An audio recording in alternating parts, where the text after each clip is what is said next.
Hello, Chris. Hello, Chris. Welcome to the podcast. Thank you. Chris, would you like to tell everybody who you are and what you do? Yeah. So I'm Chris. I run Spotty Dog Athletics. So we are a clothing company for fitness apparel, accessories, and other bits and pieces that we do. And I also coach functional fitness. Cool. I was trying to think the other day about how long we've known each other.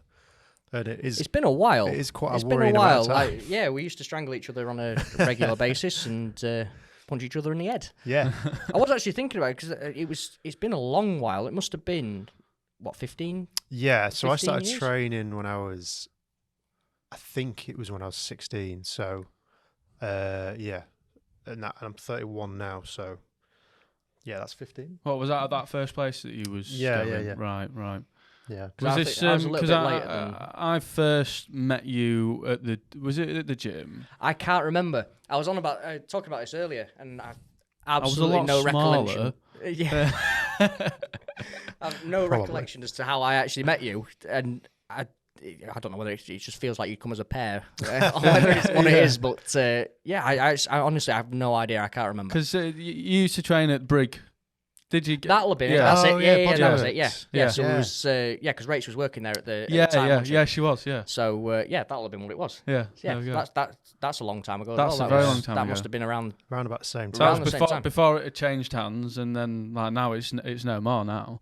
Is it gone? Yeah. I don't know if there's because they had the Brig gym and they had one in Barton Yeah. as well. I don't know if the Barton one's still going or not, but Deck was training there quite a lot still.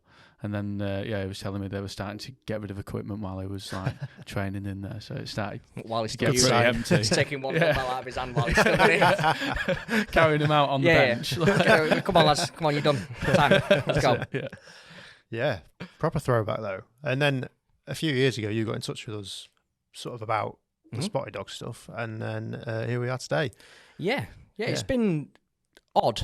Yeah. To say the least. It's been sort of not something that I expected to really sort of take off.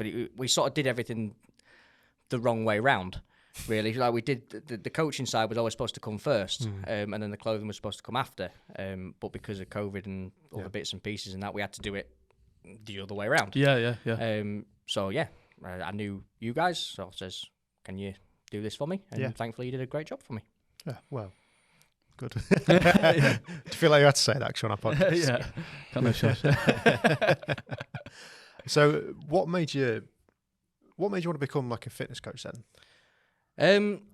Well, I think I've watched a few of your podcasts, and everybody says, "Oh, it was in COVID." And everything. I mean, to be fair, that is a bit of a watershed moment for a lot of people, wasn't it? Really. And I was getting to the point in my other career, my actual career, that I thought I've pretty much done everything that I can do here, in terms of other bits and pieces, and I'm not getting anything out of it.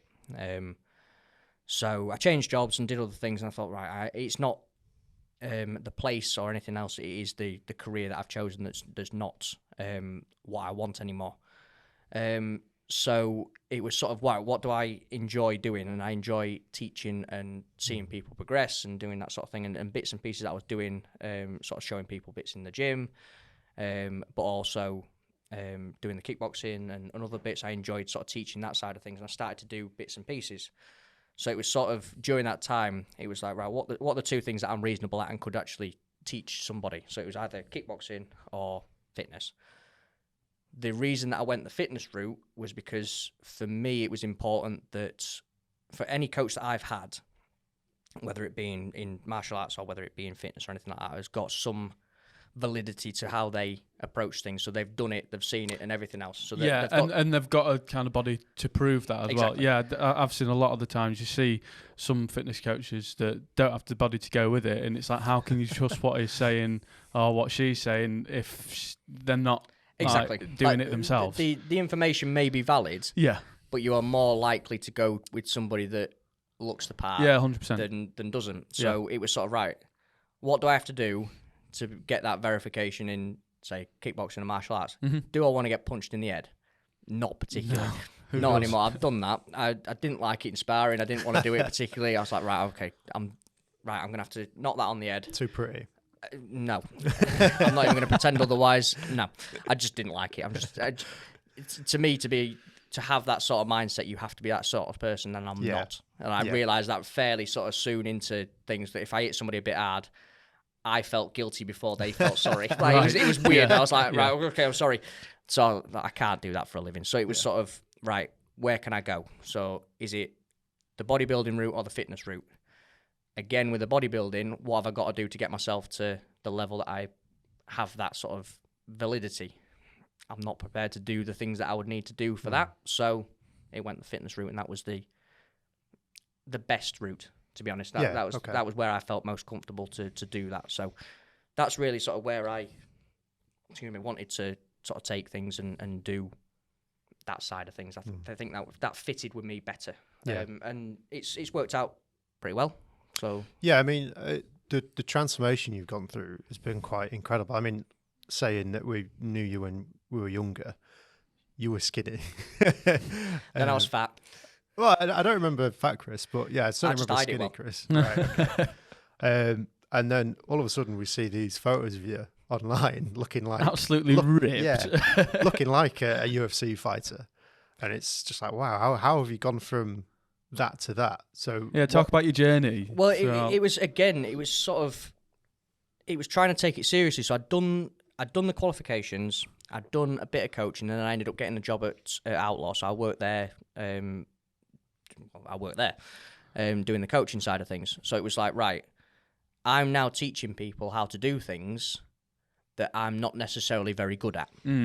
So it's sort of, again, would you ask somebody's help for somebody that you're not really...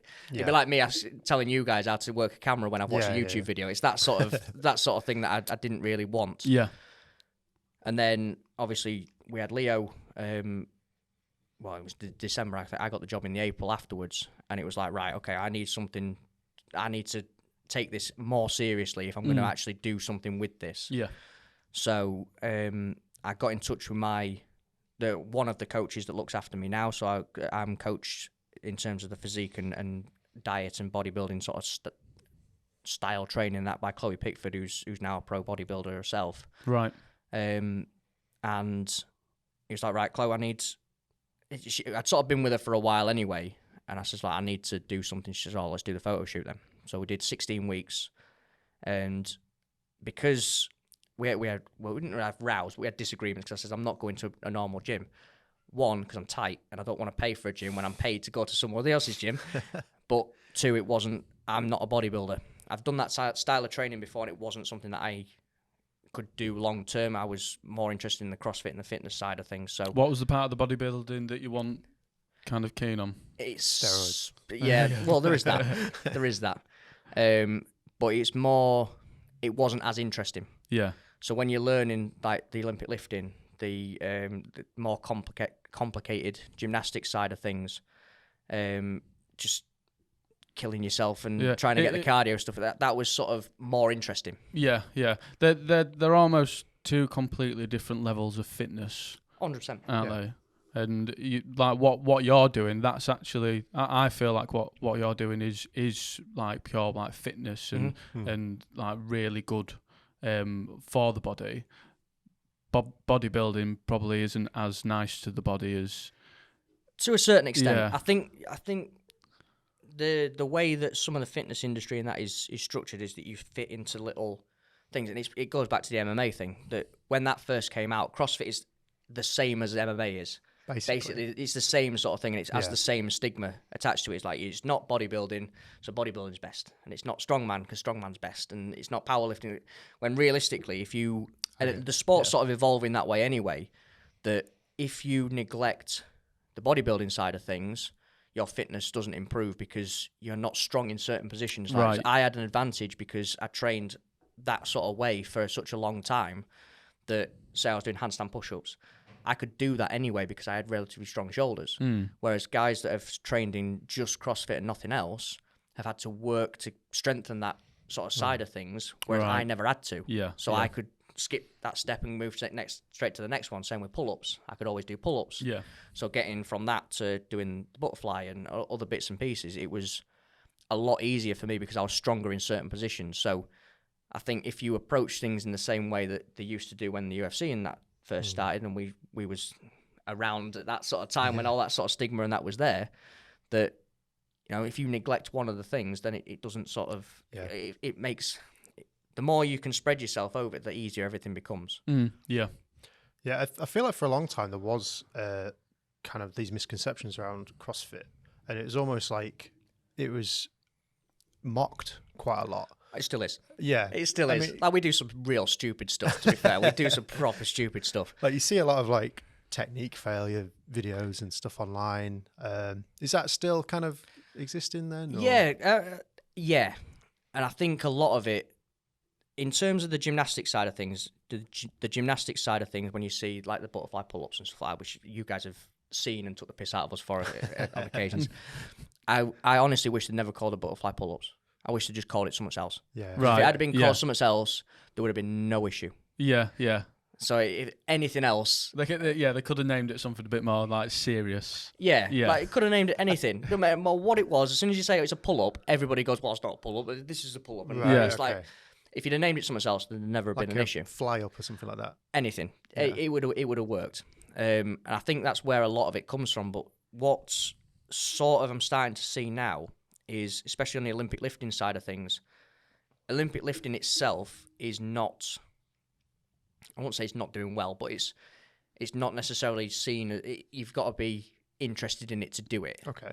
Whereas now not now, but because CrossFit does a lot of Olympic lifting, there's a lot of guys going from CrossFit to Olympic lifting gyms because they're like, oh, well, if I go to somewhere that's specialised, they'll be able to improve me. So a lot of these Olympic lifting gyms are going, oh, shit, actually, yeah. Like, instead of taking the piss out of them for poor technique, if we actually show them the technique, then we've got that revenue as well. And we're seeing a lot of Olympic lifting, British weightlifting competitions being done in CrossFit gyms right now. So it's sort of, people are starting to embrace things, and strongman, I think, will probably be next because we're chucking in sandbags.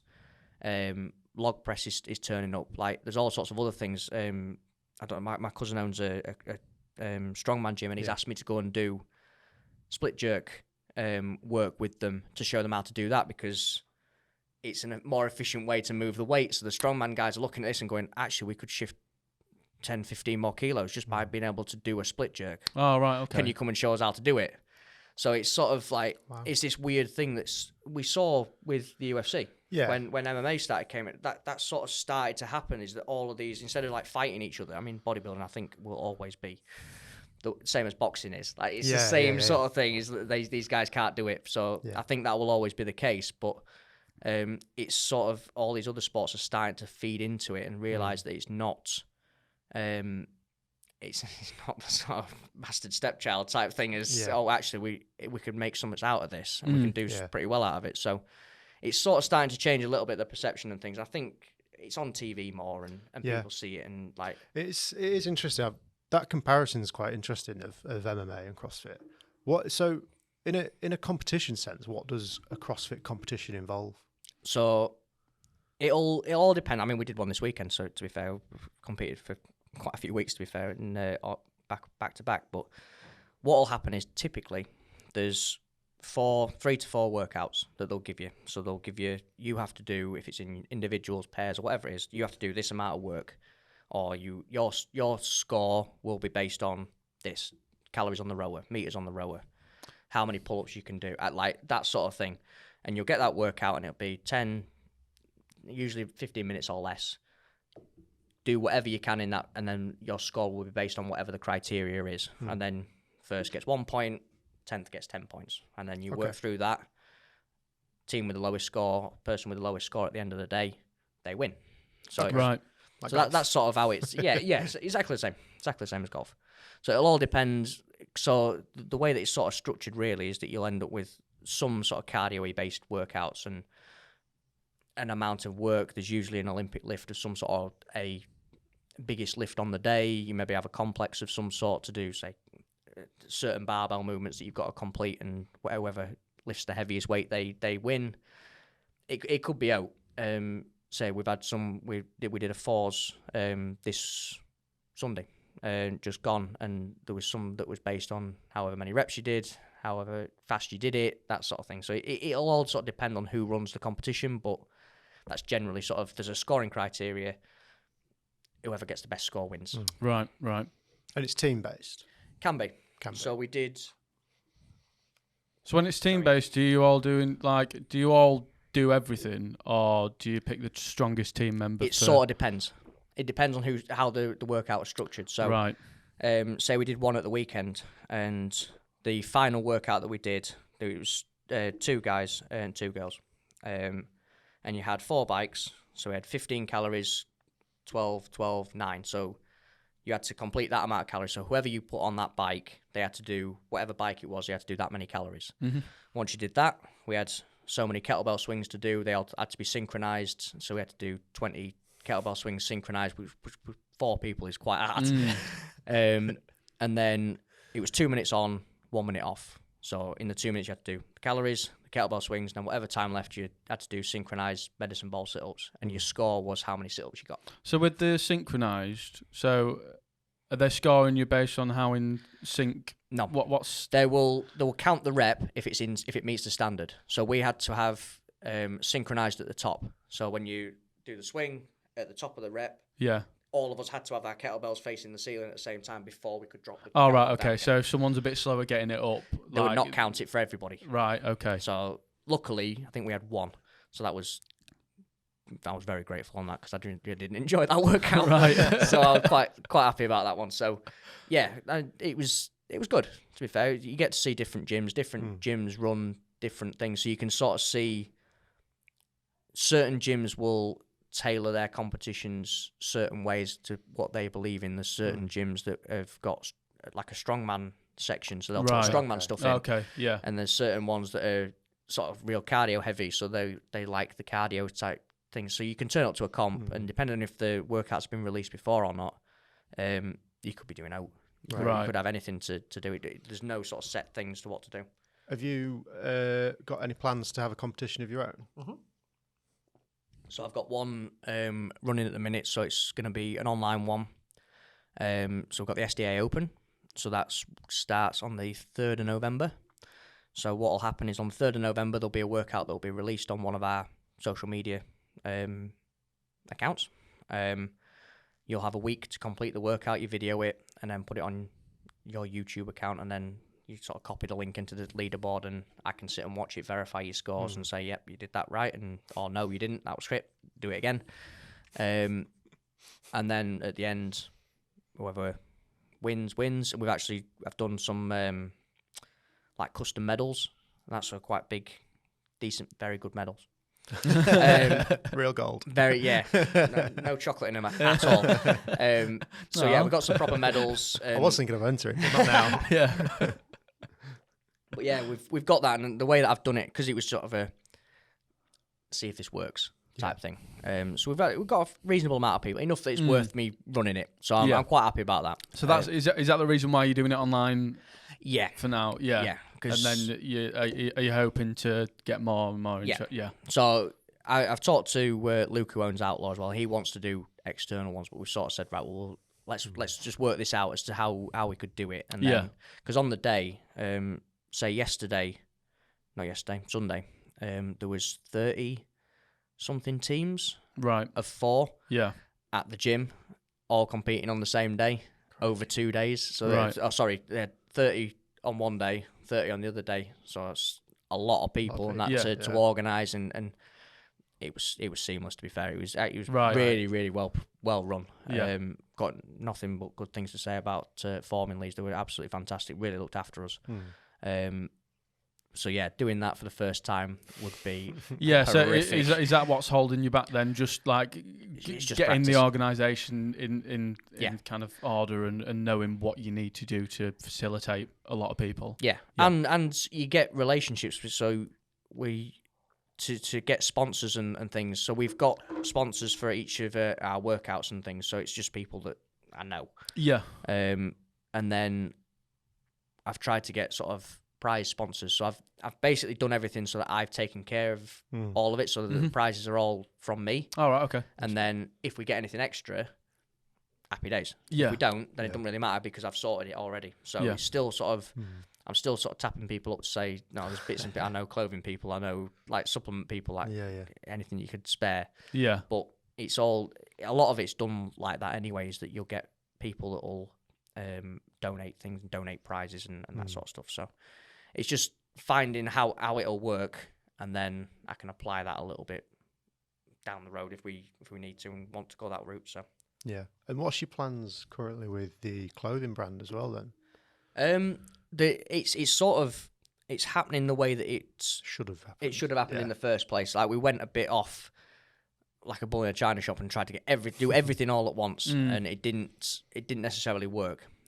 Well, it did to a certain extent, but it's when it slowed down, it then wasn't something that I was going to be able to rely on. So because I've got the coaching and people know me for the reputation, and from that then says, oh, I'll buy this from you, and then they do that. So it's that's the way it sort of was supposed to go in the first place.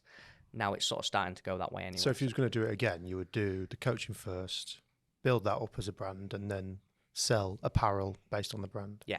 That was it was only because COVID shut everything down. Yeah.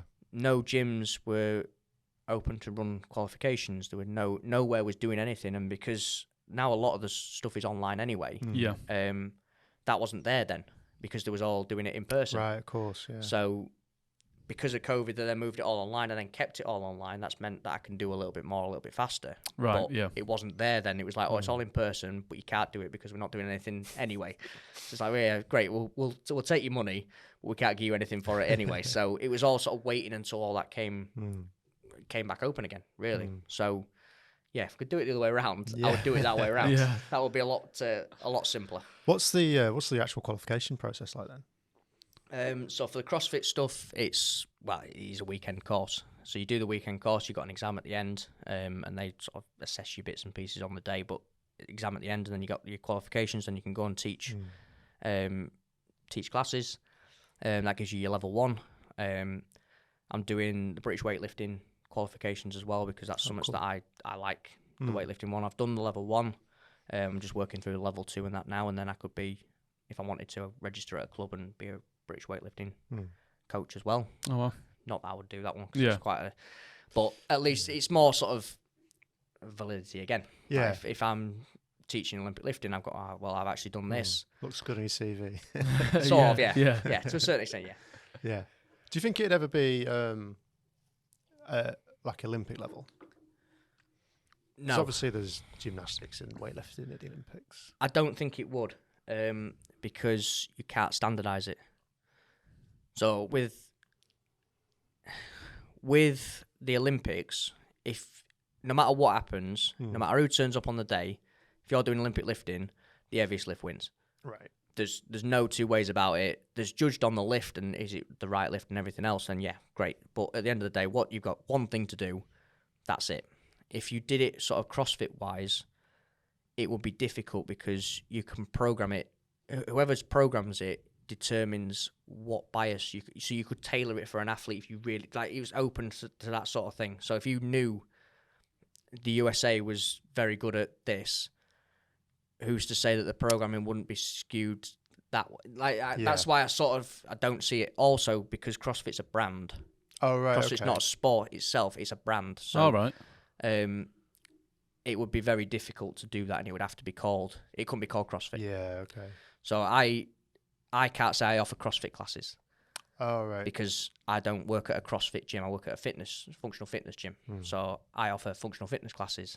Right. Because it's a brand name rather than a sport itself. Right. So okay. That's interesting. it would be very difficult, I think. I don't think it would be impossible, but it would be the same as strongman. I guess you could do, because they've got like a decathlon. They've got like decathlons and modern pentathlons. I guess you could do like a strength and fitness based decathlon. So like you 10 maybe events. could. You maybe could, but it would be the same sort of thing. It would be very difficult to do, especially with the way that things are going now, because as I say, there's more strongman stuff getting put in. Like they did games this year or last year, I can't remember, but they usually do like a barbell ladder. So they'll start at 50 kilos or whatever, and then you got barbells all the way up to 150 kilos, say. How many of them can you lift in 5 minutes or whatever the time would be? And they did it with sandbags this year, which is something I've never seen them do before. It's very different. It was quite a cool idea, to be fair. And now every comp that you go into, if they've got sandbags in them, if you've got sandbags in the gym, you're using sandbags in the gym. Right. So that's part of what I do now with all my guys. Now it's like, look, you need to learn how to do this sort of stuff because it's going to come up at some point. Right. Yeah. So how are you finding the balance of having a full-time job and doing the coaching as well? Tiring. Yeah. Very tiring. But as I was saying, like my day today started, well, my alarm went off at 4:20. I was in the garage, so that's where my first gym is, first workout is. So I worked out in there. My first session this morning from 4:30 or whenever it is that I rolled into the garage. 45 That's minutes early. or so in there. I know it's bad. How long have you been doing that? Since April last year. God. So yeah, so that's the first I one. guess now It's normal. Is it easier? Normal. Yeah. Just normal. It is what it is. It's just Once you get used to something. Yeah. So I've got, because I teach the 6 a.m. classes. Right. Yeah. So I do my workout, watch all the coaching notes and whatever else as to what I'm supposed to teach that day. Go there, do my 6 a.m. class. So I'll coach for an hour. Mm-hmm. Then I run drills and that after the class. So it's usually 10, 15 minutes or so. If anybody wants to stop back, they can stop back with me. And I work on technique and other bits and pieces. Yeah. Come back, have a bit of time with Leo, go to work, come home from work, have something to eat, back out again to my actual other training session. So I do that training session and then put Leo to bed and usually fall asleep on the sofa after I've had something to eat. Yeah. So Crikey. that's not every day, to be fair. No. But, it's a couple of days a week, and then I do Saturday and Sunday. I do that at 6 o'clock in the morning as well. So I do that for, usually do my programming that I've been given by one of my coaches. And then I've got all the workouts and stuff that I do, like High Rocks and other people turn up and do bits and pieces. So I'm usually there for a couple of hours night in the morning, right, killing myself and that, and feel like death, and then I bet. just generally just fall asleep for the rest of the day. To be fair, Make me feel really lazy. It's not anything that I recommend. Like a lot of my clients and that look at me and go, "What? I'm not doing that." I was like, "Look, you don't have to be psychotic like I am. Like I'm trying to make up ground, and that's sort of what I don't have to train like that, but I have to. I've tried to sort of get to a level that I'm competitive with some of the better people. Right. Yeah. And I'm conscious that I'm 34 and these guys are like 20. Right. So there's only so long before I can keep yeah. up with them. Like if they're kicking my ass now, in 5 years' time, it's not going to be competitive anymore. No. So I've got to do certain things to sort of try and catch up. More than anything else. Yeah, that's more what it is. Yeah. Is trying to sort of do as much as I can to try and catch up with everybody, and then we'll see where we go. When I run out of steam and it all goes. Whether you carry on or exactly. you It all slow goes down badly. a bit. Yeah. In an ideal situation, when would you make it your full-time business? Tomorrow. Yeah. I mean, well, silly question, really. Yeah, it's more bravery than anything else. That's why I sort of respect you guys for sort of doing that, having that leap and going, yeah, okay, fuck it, let's do it. Whereas I don't have that sort of thing. And since we've had the little one, it's sort of it changes things. It puts things into perspective, doesn't it? It does, yeah. So I'm more cautious now than what I would have been maybe a couple of years ago, where I've just gone, you know, worst case, we move out. Worst case, I mean, to be fair, worst case would be I just get my job back. So it's not really the worst sort of case, but, you know, we're not going to be homeless. Like now it's like, well... I think you'd be surprised about how much going full-time does change things, though, because it is scary. It's really very scary. But the amount of time that you can then put into your business as a product of being full-time self-employed is astronomical. And that'll pay off very quickly, and so probably fast. quicker than you'd expect. Yeah. But it is making that. Right. Yeah. I mean, if you are in a good position because you do have clients and you are making some money from it, I assume. Yeah. So you are in you're in a better position than if you had no clients and you wanted to go full time. Well, I mean, the nice bit of the situation that I'm in now is that money don't go nowhere. Yeah. So that all the money that I get from my coaching, from the clothes, everything, it just sits in the account. Mm-hmm. So my bills are all paid by the full-time job. If I want anything, that's where that money comes from. Yeah. That's what that does. Realistically, the coaching just pays for my comp fees, bits and pieces that I need. If I need any equipment or anything like that, that's what it does. And realistically, I don't need a lot because I work somewhere, and I've got even if I wanted to do my PTs at home, I've got pretty much everything that I need at home anyway. So there's nothing that I'm sort of after. So it's more just time more than anything else. And realistically, what I wanted really, the original goal was next year, looking at it so I can see, right, a full year, what happens, because you're always going to get people, I want to get shredded for the holiday that I've got in 3 days. Yeah, it's almost very seasonal. Exactly. Yeah. So I wanted to see where those sort of peaks and troughs were, because they completely took me by surprise this year, because I thought, right, okay, summer is going to be busy. And I had a decent amount of people, and I was on the verge. It was like I was like, right, I reckon I can do this. One after another.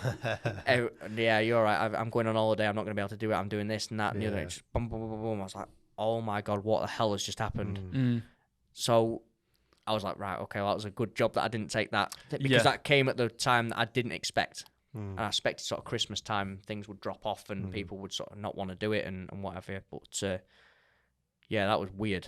Like it just it fell off a cliff, and I thought, Jesus, what has happened? Who is like your main clientele? Is it mostly like hobbyists, or is it people that want to do the more competitive side of things? I've got a massive range, to be fair. I think when I first started, it was just people from the gym that saw the physique change, because they saw it. Like, because I was coaching there at the time. They speaks to your point. Yeah. So it was just that was that. To be honest, when Chloe been hassling me for months, Chris, you need to do this. Chris, you need to. It'll be good for you. Just to have gone through it, it'll be good for you. Yeah. I don't want to do it. I'm not getting tanned up like a tool. I don't want to do it. And then eventually I just went, you know what, just fuck it, just do it. So just stop and nagging, if nothing else. And honestly, she was right, to be fair. Yeah. I've said to her, unfortunately. She was right.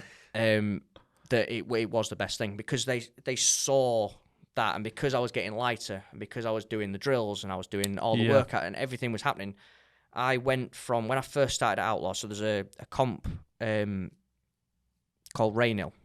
So for people at my sort of level, it's quite a big sort of comp, and there's sieges. So there's like 300 people get entered, or you get a ballot and you get invited, and or randomly. It doesn't seem random because I've done the last 4 and people waited for years, so I don't know what's going on with that, but I'm just very lucky. And I went from, so there's 4 categories. I went from the 3rd category, so second from bottom, when I first did it. I've hit the top category comfortably 3 times this year. Right. And that's just from taking it a little bit more seriously and doing, people take the piss out of me for the drills and stuff like that, but it's just from doing that sort of thing. So people seeing that gave me a sort of base of people that some of them wanted to compete, some of them didn't want to compete, they just wanted to be a little bit better. But because I'd done both and they'd seen me competing, they wanted to come on board. Right, okay, what did you do to do that? And then I have people that just generally just want to be a little bit, smaller, generally, or some of them bigger. But it sort of varies. But excuse me, we've had quite a good couple of weeks, to be fair, for competitors anyway. Right. So we had me and one of the lads entered one comp, and we won that between us. So we did really well in that. Well thank you. Just wanted to say it, to be honest. Should have started with that. Yeah, should have. Yeah.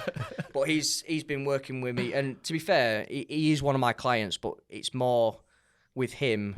He wanted to do the competitive side, and I think I don't want to speak for him, but we make quite a good team because we tried to kill each other. Right. Because it's funny. Yeah. That's the same as me. Yeah. So we will deliberately try and outpace each other, so that the other one so you're breaks constantly first. pushing each other to the limits, and so it's this making you comp, better. like we neither one of us wanted to be the one to back down.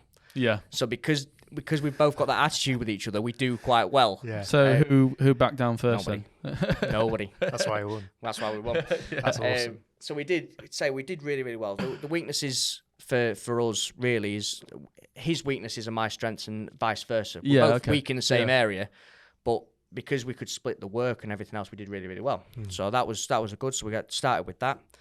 Then I had a team of 3 entered. So there's 3 lasses that have worked with me at various sort of stages of me being at the gym, and 2 of them at least, when they first started working with me, couldn't talk to me. They would text me, but they wouldn't talk to. There was that shy. Oh, really? Because I'm a bit of a gobshite, and they literally. I was like, look, you can say hello to me in the gym, like it's fine. Yeah. To see them from that to being on the comp floor, absolutely nailed it. Like, they were so good to watch. They came 3rd in that, and there was some decent level girls there as well. And if it weren't for one workout, they'd have probably placed higher. Yeah. But to see that change, and that was really, really good. And then last week, I had 2 clients that teamed with me, and I sort of said, right, there's sort of 3 levels to the competitions that we do. So there's scaled, which is simplest movements, lightest barbells, lightest weights. Intermediate, which is the next sort of stage up, bit more complicated, bit heavier in terms of work. And then there's what's RX, which is as prescribed. So it's basically the heaviest standard that you've got, more complicated movements and everything else. So it was an intermediate competition, and 2 of them had never done intermediate before. So they was moving up. And I says, look, we're not fighting around with scale comps anymore. You're too good for it. So there was at least one of them was saying, I want to win scale comps. Like, I don't care. You're coming in and you're doing this. Yeah. So, and they did great. Did me proud. Absolutely fantastic. Did really, really well. So to see those sorts of people, and that sort of feeds into other people that we have that come in that see, I want to be like, to see people on my story and they go, right, well, I want to look like Imogen or Joe or whoever, like, that I want to be like them. So then they come to me and say, what can you do to help me?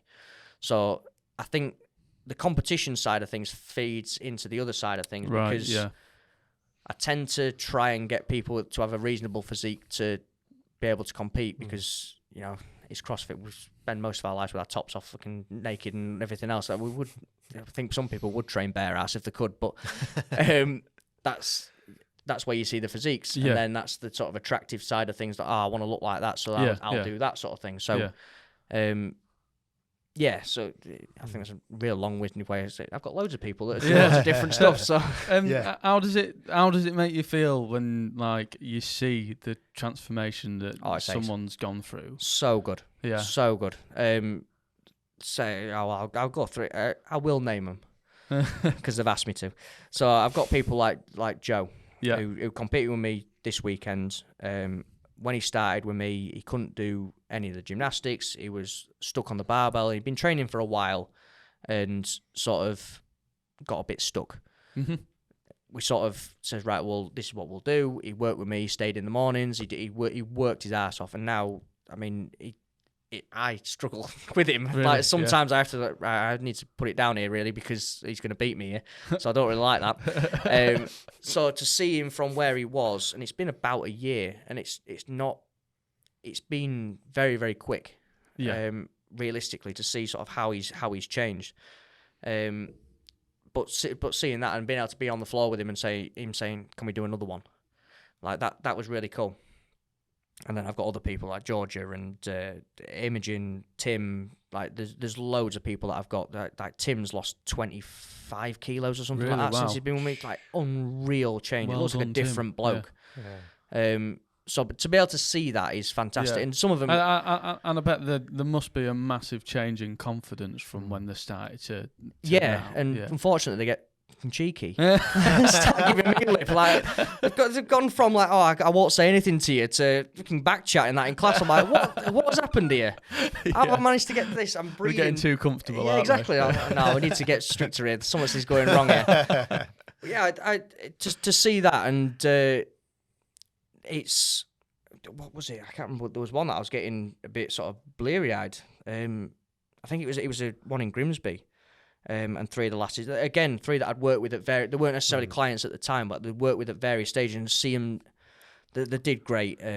If again, they should have placed for the level that they was at. The comp got a bit mixed up, and there was a few other bits and that ended up going on. So if it weren't for that and everything had been in the divisions that they was in, they'd have won it.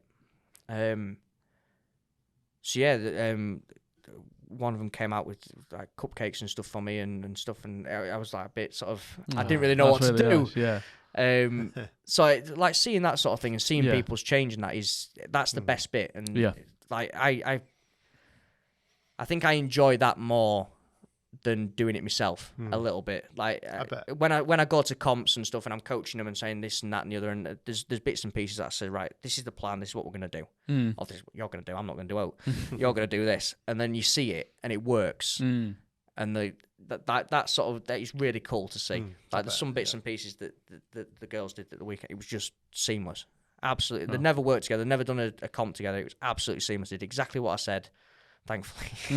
And thankfully it worked. And it was great, and just to see that is really cool. I do really enjoy that side of things, especially when you see people. Oh, I get my first toast back, muscle ups. I couldn't do pull ups, couldn't do this, can't do. And you're taking somebody from like Joe and Imogen as well, that they couldn't do anything, and they're now competing on the same team as me. And not that I'm fantastic or anything, but like to take them from not being able to do anything to them being at that sort of level in a relatively short space of time as well. It's really cool. I think as a teacher, that's what you want from any of your students. Even from my perspective from doing jiu-jitsu, if I was a teacher, I'd want my students to be beating me one day. 100%. Because that means that you're a good teacher. 100%. I'm going to put you on the spot. I want you to talk us through what the process would be. So if I came to you and I said, Chris, I'm out of shape. Let's say I'm training for a tournament. I want to drop 5 kilograms. What's sort of the first thing you do, and then talk me through that process? So the way that I approach things, if you've got no experience, you're not doing anything. So what we'll do is, right, but just look at the diet side. So I'm going to give you a calorie goal. So I'll work it out, whatever it is, based on you doing very little. So you'll have 10,000 steps is usually my standard for everybody. That's your bare minimum that you're supposed to do. So 10,000 steps, what calories would you need to lose some weight? Right. That's what we're going to do. So your first week, I don't care what you eat, how you eat, or whatever it is, you cannot go over that calorie goal. Right. If you get to the point where you hit that, and you've consistently hit that, whether you've lost weight or not. If you gain weight, then we've got a problem. But most people will either maintain weight or they'll drop usually quite a bit, to be fair, because that's usually where that first week is everything comes off because they've got a bit of consistency. Right, yeah. So if you can hit those things, right, okay, let's make it a little bit more complicated now. So you've now got a protein goal, which is usually less than what they would actually require. All right. Just because most people don't. The weird thing that I've found is that people don't know how to eat. Like for me, because I've done it for so long, you sort of know what to do, but people don't. Like I've had people ask me how much protein's in potatoes. I went, not a great deal. Not a great deal. I've been eating loads of potatoes. They're good for me. They went, no.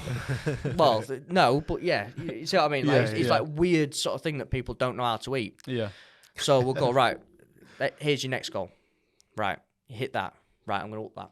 So we'll go a little bit every time. So within the first 2 or 3 weeks, I say to most people, don't expect to be losing, unless you're experienced and it's just tightening things up, don't expect to be losing a great deal because we need to get you into good habits that you can maintain throughout. So I don't tend to I do give diet plans out, but for me, especially with it being a sort of fitness side of things, I would rather teach you how to eat so that at the point that you go, right, okay, Chris, I don't need you anymore, which is ultimately the goal. That should be the goal of all sort of fitness coach, well, not fitness coach, but diet coaches certainly, is that they don't need you anymore. Right, okay. So they know how to eat. Okay. They've learnt the habits as to what they need to do. Yeah. So they can then go, right, okay, well, if I lower it by this and I have less of this, then that'll be better. Yeah. And that's really why I try. And if you get to the point where you can't do it, I'm like, right, do you need me to tell you what to eat? Yes, please. There you go. I will tell you what to eat, which is what I do, to be fair. Like, I can't be trusted. Like I know that, and I just can't be trusted. Yeah. So I've said to Chloe that I need to be on the plan. So I need to be on the plan. I need to know what I'm eating, when I'm eating it, and that's it. And I know then where I feel best. Yeah. So I can always sort of there's no up and down. I can't eat this, I can't eat that, and whatever else. It's just that's what I eat from then to then. Yeah. Which I feel sorry for Rach because she's got to eat similar sort of stuff to me. But, right.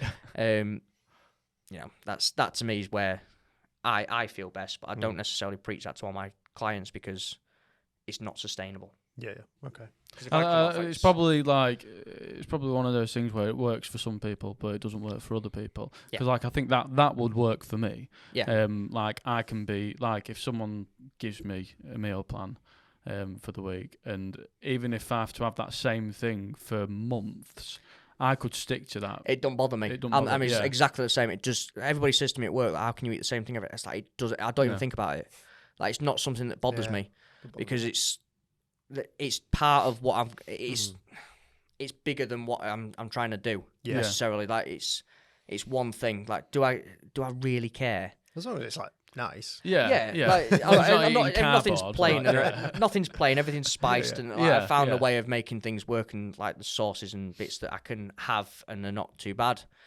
But it doesn't. Can I give that up? Can I give fish and chips up for Fridays and whatever else to get 5 kilos on my lift, or to get this and to win that? Yeah, 100%. I'll do that. It's not a problem. So what do you do? Like what do you do if you go for meals out or something like that? Like, or do you ever like go out and fancy something, or do you just completely stick to it? Occasionally. So what I tend to do is I've got this amount of food, and to be fair, it fits sort of breakfast, dinner, tea, and then I've got like oats and pre-workout stuff. I'll go well, if I get rid of them, that's 1,000 calories worth of food that I'm not eating if I don't eat those things. So I look at a menu, and you can sort of, depends on what it is, you can sort of guess as to how much things are in there. So I'm somewhere near. But to be fair, like my output is ridiculous now, and I'm not training to look a certain way, particularly at this minute. So if I go over on 1 or 2 days, it don't really matter. Like I'm usually sort of, I can stay reasonably sort of good shape in that all year round now in terms of like physique wise. So I can get away with it a little bit. Yeah. Sorry, Chloe. Chris, where can people find you? So in terms of the coaching side, so SDA coaching on Instagram, we've got Spotty Dog Athletics on Instagram, we've got SDA Massage, which is Rachel's side of things as well, on Instagram, spottydogathletics.com. .com. That's got all, to be fair, that's got links to everything and that on there. Cool. So anywhere like that. So, well, thank you for coming on. No problem. I'd like to try something. All right, okay. What we're doing? I think it'd be nice to ask all our guests what advice they'd give to their younger selves. Okay, yeah. So just a quick summary. Are we starting a new... Start sooner. You're the test subject. Start sooner. It took me too long to be unhappy in a place that I spent too long chasing something that I didn't really want. It was more lifestyle and everything else, and realistically that wasn't what was making me happy. It wasn't making me happy at all. So start sooner would have been snap out of it and not sort of chase. It's all fucking corny shit. Like, do your passion. Shit. But you're right. It is you have to. It could be anything, but as long as do something that you enjoy. If you know you don't enjoy it, don't do it. Find something else. Find something else that a little bit sooner. Don't waste time putting effort into things that you're not going to enjoy. Yeah, exactly, 100%. So what you're saying is, you'll get this joke, Ollie won't get this. Conceive, believe, achieve. Yes, and then don't get knocked out. Yeah, that's an MMA joke. I got that part. All right, thanks everyone. Thank you. Cheers. Bye. Bye.